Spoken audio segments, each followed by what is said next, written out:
समला नमस्कार सभी को।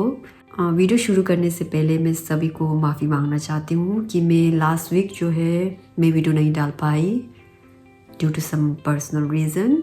जो है मैं फिर से अपनी वीडियो में कंटिन्यू करने वाली हूँ वो स्टेप्स जो है। तो लास्ट टाइम जो है मैंने आपको बताया था कि जॉब सिक्योर करने के लिए एक अच्छा सा CV होना बहुत ज़रूरी है, क्योंकि CV जो है आपको रिप्रेजेंट करते हैं।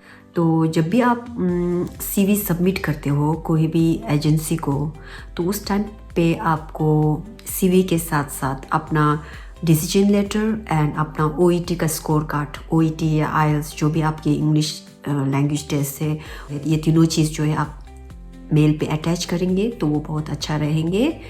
तो ये चीज़ जो हो गया। और जब आप उस चीज़ को आप सबमिट करते हो कोई भी एजेंसी को, जैसे कि आप कहाँ से आप एजेंसी ढूंढ सकते हो, उस एक्सपीरियंस के हिसाब से मैं ये वो चीज़ जो है आज की वीडियो में बताने वाली हूँ। आप जब CV सबमिट करते हो तो आप लिंक्डइन है ना, लिंक्डइन पे आप जा सकते हो, फेसबुक के थ्रू है ना, और आप बहुत सारे ऐसे यूट्यूब चैनल है जहाँ पे आपको ऐसे ओवरसीज रिक्रूटर के बारे में बताते हैं। तो वो सारी चीज़ आप अप्लाई कर सकते हो। और मैं आपको एक चीज़ बताना चाहती हूँ कि जब भी आप किसी एजेंसी को अप्लाई करते हो तो अप्लाई करने के लिए कोई भी रिस्ट्रिक्शन नहीं है। आप है ना सब जगह में अप्लाई कर लो, कोई दिक्कत नहीं है। बिकॉज लाइक 100 में ट्राई करेंगे देन आपको एक मिल सकते हैं, ऐसा वाला वो सिचुएशन होता है। आप जब अप्लाई करते हो तो अप्लाई करने के लिए आप कभी भी रुकना नहीं है, आपको सारी जगह में अप्लाई कर लो। अपना CV जो है सारी जगह में फैला दो CV जो है आप सारी जगह में भेज दो, तो वही आपके लिए अच्छा रहेंगे। क्योंकि देखो ओवरसीज के लिए अप्लाई करते हो तो you are not the one who is applying for overseas job, है ना। तो यस ये चीज़ जो है सच है कि एम्प्लॉय की शॉर्टेज है, लेकिन जहाँ से हम अप्लाई कर रहे हैं वहाँ पे भी बहुत सारे एम्प्लॉय हैं जो यहाँ के लिए अप्लाई कर रहे होते हैं।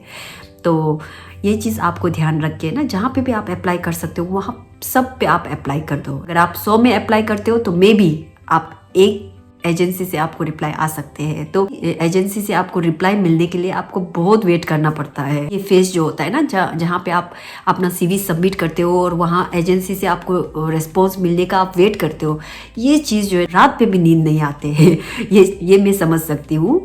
तो लेकिन चाहे आपको रात में नींद ना आए, आपको सोच बहुत आए, कुछ भी हो जाए, है ना, आपको पेशेंस रखना बहुत ज़रूरी है। क्योंकि यहाँ पे ना हम कभी कभी फिसल जाते हैं। अब फिसल जाते हैं उसके मतलब क्या है कि देखो, जब आप जॉब के लिए सर्च करते हो, आप अप्लाई करते हो और आपको कोई भी रिस्पॉन्स नहीं मिलता है, उस टाइम पे आपको दिमाग में ये आता है कि भैया मुझे जॉब तो चाहिए चाहिए, है ना। तो ऐसे टाइम पे आप क्या करते हो, कभी कभी आप गलत फैसला भी ले लेते हो। तो उस चीज़ को ना होने के लिए आपको पेशेंस रखना बहुत ज़रूरी है। चाहे आपको 1 महीना भी लग जाए, 2 महीना भी लग जाए, 3 महीना भी लग जाए, आपको थोड़ा है ना पेशेंस के साथ वेट करना बहुत ज़रूरी है। अगर आप ये नहीं करते हो तो क्या हो सकता है कि कभी कभी आप है ना जॉब नहीं मिलते हैं और कोई स्पैम वाले है ना, अब नहीं बताऊंगी कि सब स्पैम होते हैं, वो स्पैम वाला कंपनी जो है वो आपको है ना पैसे के लिए बोलेंगे और आप पैसे देने के लिए भी तैयार हो जाएंगे। अगर पैसे दे के आप काम होता है तो दैट इज़ वेरी गुड, लेकिन कहीं कहीं पे ऐसा भी हुआ है कि आप पैसे दे देते हो और आपका काम नहीं हुआ होता है। सो दैट टाइम आपको काम ना मिलने का तो स्ट्रेस है ही है, उसके साथ साथ आपको फाइनेंशियल बर्डन भी आ जाता है। इसलिए मैं बोलना चाहती हूँ कि आपको पेशेंस रखना बहुत ज़रूरी है जब आप CV सबमिट करते हो और आप जॉब ऑफ़र के लिए, जॉब ऑफ़र तो नहीं है, जॉब स्क्रीनिंग कॉल के लिए आप मेल वेट करते हो। तो patience is very important in this phase. Okay, तो पूजा कर लो, पूजा पाठ कर लो, है ना, अपना दिमाग को शांत रखो। और इसीलिए मैंने आपको पहले भी बोला था कि जब भी आप इसके लिए अप्लाई करते हो, अपना काम जो है छोड़ना नहीं है। You should not leave your job, है ना। तो आप अपना काम तो करते ही रहो, उसके साथ साथ आपको ओवरसीज़ के लिए भी अप्लाई करना बहुत ज़रूरी है, ताकि आपका है ना एक नहीं है तो एटलीस्ट दूसरा तो है ना। तो इसीलिए आपको ये चीज़ जो है बहुत ज़रूरी होता है कि आप काम अपने जो करंट जो जॉब है उसको छोड़ना नहीं चाहिए आपको। तो ये है उसकी बात। अब आपने CV सबमिट कर लिया, आपने पेशेंस के साथ वेट कर लिया और स्क्रीनिंग के लिए आपको मेल, स्क्रीनिंग बोल के एक चीज़ याद आया, जब आप ओवरसीज़ के लिए अप्लाई करते हो आपको है ना इंटरव्यू कॉल से पहले आपको है ना स्क्रीनिंग कॉल आते हैं। स्क्रीनिंग कॉल के लिए आपको सिलेक्शन किया जाता है। So what is that screening call? Screening call मतलब है ना, उस पे ना आपका जो सीवी में जो आपने मेंशन किया हुआ है ना, जैसे कि आपने कहाँ पे पढ़ाई किया है, आपने क्या क्या जॉब किया है, कौन कौन सी पोजीशन में, कौन कौन सी डिपार्टमेंट में, ये सारा चीज़ जो है वो स्क्रीन करता है। वो स्क्रीन करने के बाद वो लोग देखते हैं कि इस बेसिस पे आपको कौन सी जॉब चाहिए और उस जॉब के लिए उनके पास वैकेंसी है कि नहीं। अब जैसे कि मेरे पास मेडिकल सर्जिकल डिपार्टमेंट का एक्सपीरियंस है और मैंने अपने सीवी में मेंशन किया है, और अगर मेरे रिक्रूटर जो ओवरसीज एजेंसी है उनके पास अगर मेडिकल सर्जिकल का वैकेंसी है, देन लकीली क्या प्रोफेशनल रिक्वायरमेंट जो है वो मैच होते हैं उनकी जॉब के साथ, तो वो क्या करता है, वो मुझे मेल ड्रॉप करता है फॉर स्क्रीनिंग कॉल। अब स्क्रीनिंग कॉल में वो क्या करते हैं कि वो सारी चीज़ जानते हैं जो हमारे बारे में हमने सीवी में मेंशन किया है ना, वो सारी चीज़ को वो स्क्रीन करते हैं, मतलब जांचते हैं, मीन्स टेस्ट करते हैं कि हम लॉयल एम्प्लॉय है कि नहीं, हमने सच में ये पढ़ाई किया है कि नहीं, हमारे सच में ये डिपार्टमेंट में काम किया है कि नहीं करके ना वो सारे स्क्रीन करते हैं before submitting to the hospital या home care wherever it is. Okay, screening call जो है वो हमारे ओवरसीज रिक्रूटर करते हैं। तो आपने अपना सीवी जो है उनको सबमिट कर दिया, उन्होंने स्क्रीन कर लिया और उसके बाद वो लोग आपको एक मेल ड्रॉप करते हैं जहाँ पे आपको बोलते हैं कि you are invited for a screening call, है ना। एंड देन आपके जो स्क्रीनिंग कॉल के टाइमिंग, आप कौन सी टाइम पे चाहते हो, कौन सी डेट पे चाहते हो, वो सारी चीज़ आपको बताएंगे, but that is not the interview call. Okay, वो जो होते हैं आपके स्क्रीनिंग कॉल होते हैं। तो hope you are clear about the screening call, और please have some patience whenever you are applying for overseas job है। जल्दबाजी में कुछ भी गलतियां मत करना। और दूसरा चीज़ मैं क्या बताना चाहती हूँ कि जब भी आपको कोई स्क्रीनिंग कॉल के लिए मेल आते हैं तो ज़्यादातर ओवरसीज ऑनेस्ट ओवरसीज रिक्रूटर होते हैं, वो लोग पैसे नहीं लेते हैं आपसे ना, हमें रेफ़र करते हैं हॉस्पिटल को और उनको है ना फ़ी मिल जाता है।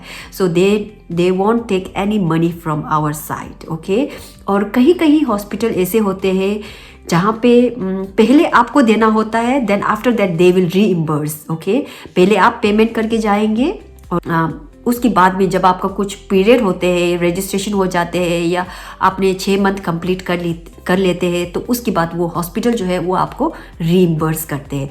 और ये सारा चीज़ जो है आपको कब क्लियर करते हैं, when you get a screening call mail. ठीक है, तो जब आपको स्क्रीनिंग कॉल के लिए आपको मेल आते हैं और आप जब स्क्रीनिंग कॉल अटेंड करते हो टाइम पे ना आपके एजेंसी जो है वो सारा चीज़ आपको क्लियर करते हैं कि आपके हॉस्पिटल कौन सी हॉस्पिटल है और आप कौन सी डिपार्टमेंट के लिए इंटरव्यू देने जाने वाले हो, और आपको क्या क्या ऑफर मिलता है आपके जॉब के साथ, और आपको क्या क्या कौन कौन सी टेस्ट अटेंड करना होता है टू गेट रजिस्टर्ड, है ना।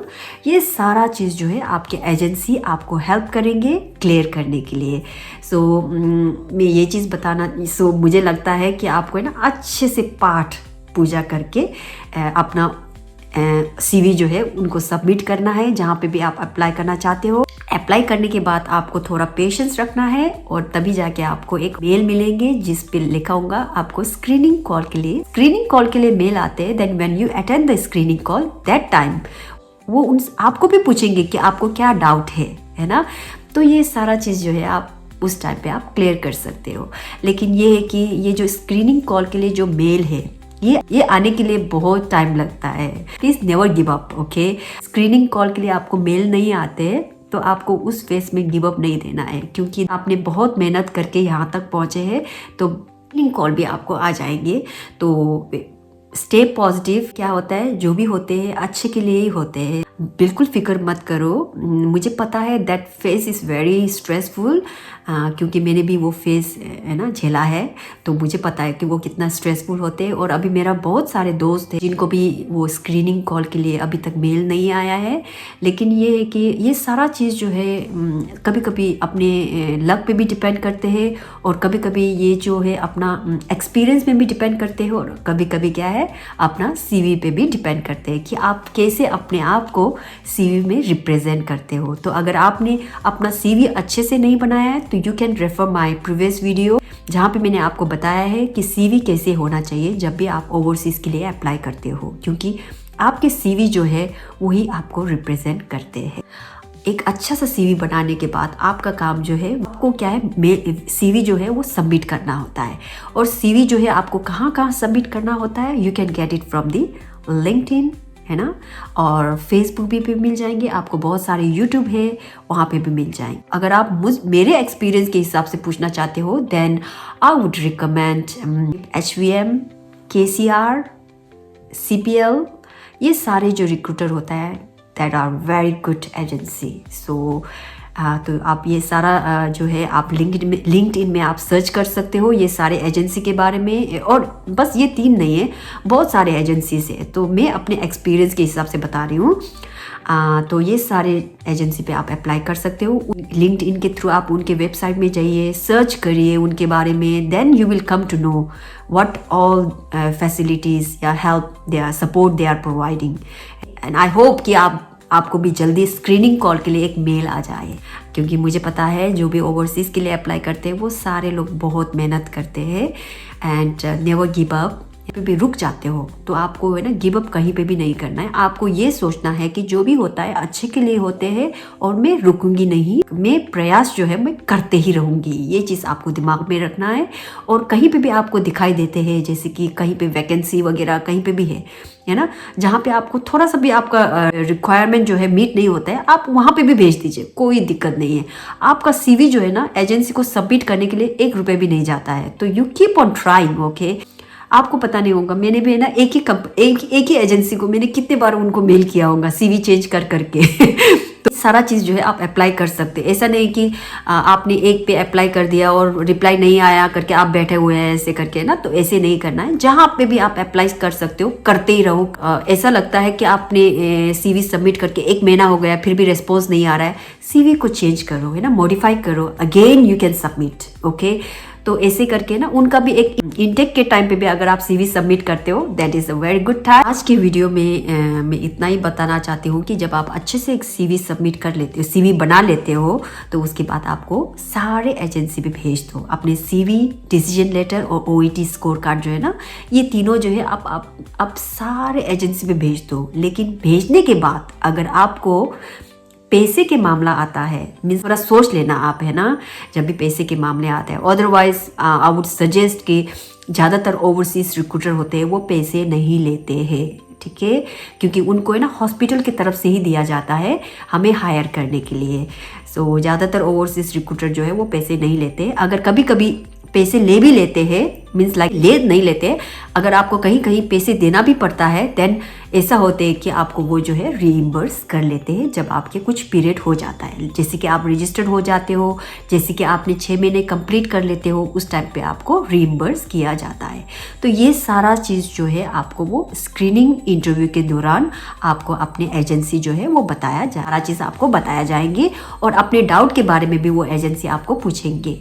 तो ये जो है आपके नेक्स्ट स्टेप है after submitting a CV to the agency, ठीक है। उसके बाद आपको एक स्क्रीनिंग कॉल के लिए आपको मेल आया जाता है। Hope you are clear about the screening call and the process after submission of the CV. Just have some patience, never give up. All the best. See you in next vlog.